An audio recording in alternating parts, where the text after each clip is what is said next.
Good afternoon. My names are Stella Joroge. Beside me, my husband, Lawrence Masharia Joroge, and my very good sister, Lizzie. I first want to just thank everybody for taking their time today to come and mourn with us. We as a family do not take this for granted. And I will try to get through this. So the other day I came across a letter I had written to my mom when I was in university in the US. It was the typical, please send me money. So unlike our other family members, we used to be given money. So that was the purpose of that letter. But it made me laugh because I sounded so naive. But what was interesting in that letter was we were sharing so many secrets. But living apart for over 18 years, our relationship diminished a little.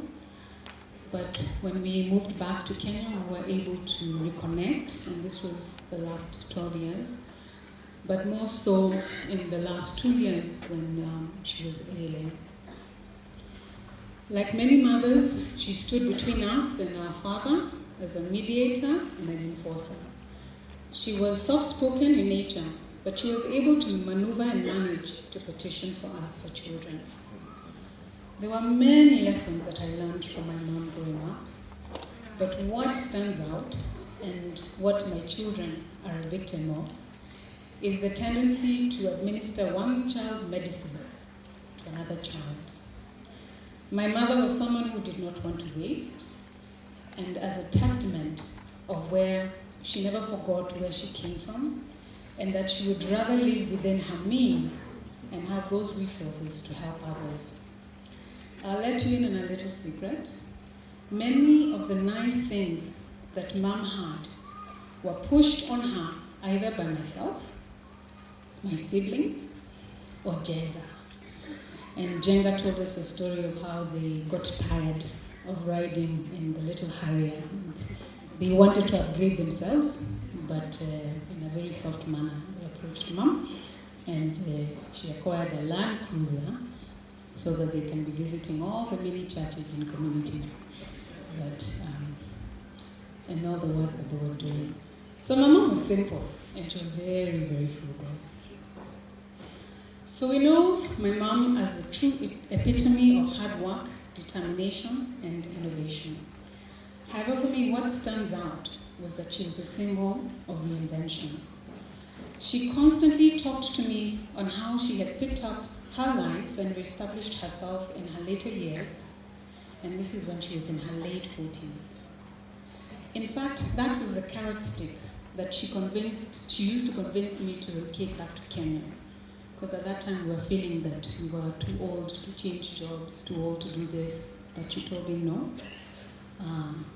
40 is the new 20. So she convinced us to relocate, and we came and we joined her business.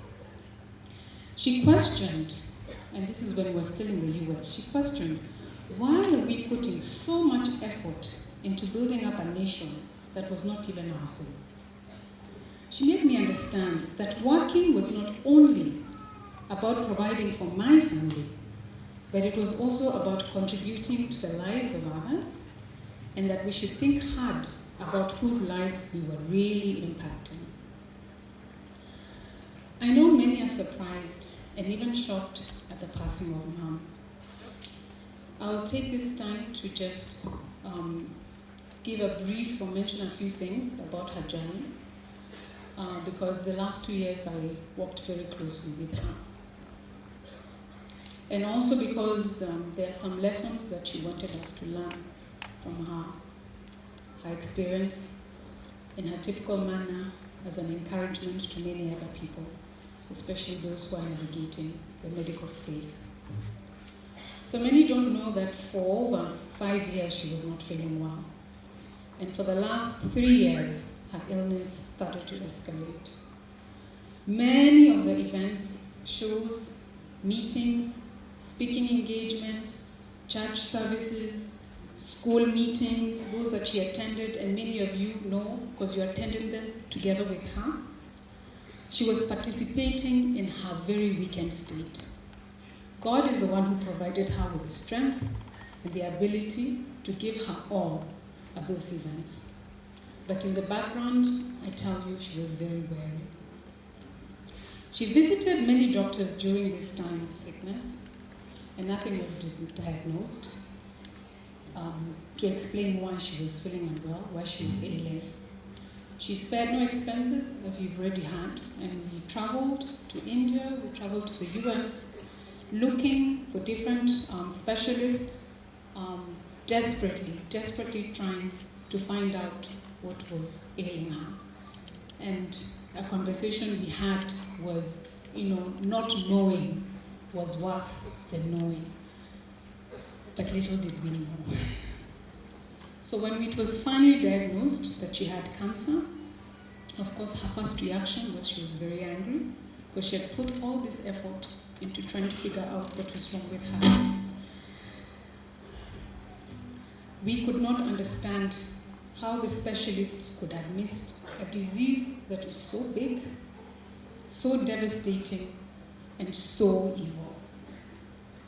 But she refused to dwell on this aspect. She refused to dwell on this knowledge, and she quickly put on her armor, preparing herself for the battle ahead. She fought hard through the whole of 2023.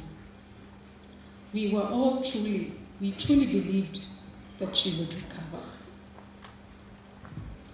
So the lesson she wanted us to take heed of, number 1, take full control of your health care. Believe what your body is telling you and never give up on finding out why. Secondly, do not be afraid to challenge the medical field. Let us not forget they too are practicing their craft and they do not have all the answers. So do not allow them to settle if you are still not feeling well. But most importantly, she wants you to know to put your trust in God. He is the miracle worker, the true healer, and the determinator of your life. Right now, we may feel that cancer has won.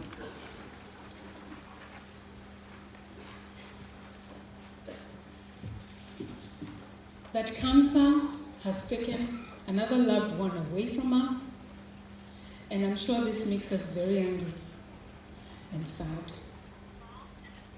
But family, friends, dear ones, let me tell you that cancer did not win.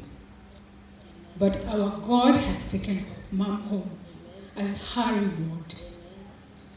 And this we can testify from Isaiah 57, 1-2. And I read, "The righteous perish, and no one takes it to heart. The devout are taken away, and no one understands that the righteous are taken away to be spared from evil. Those who walk uprightly enter into peace. They find rest as they lie in death." And that is Mom. So I want to leave you with another talent that Mom passed on down to us. Those who knew her personally and those who knew her from a distance. And we can all attest, and you will continue to hear very many stories about Mom. But I'll read from the Bible. And I've struggled with this Bible name, so please bear with me. Ecclesiastes 9:10. And I read, because this was Mom's life. "Whatever your hand finds to do, do it with your might." Can we all attest to that? Yes. That is Mom. "For there will be no work, or device, or knowledge, or wisdom in the grave where you are going." May God continue to bless the fruit of her hands here on earth, and may she continue to rest in peace. I love you, Mom.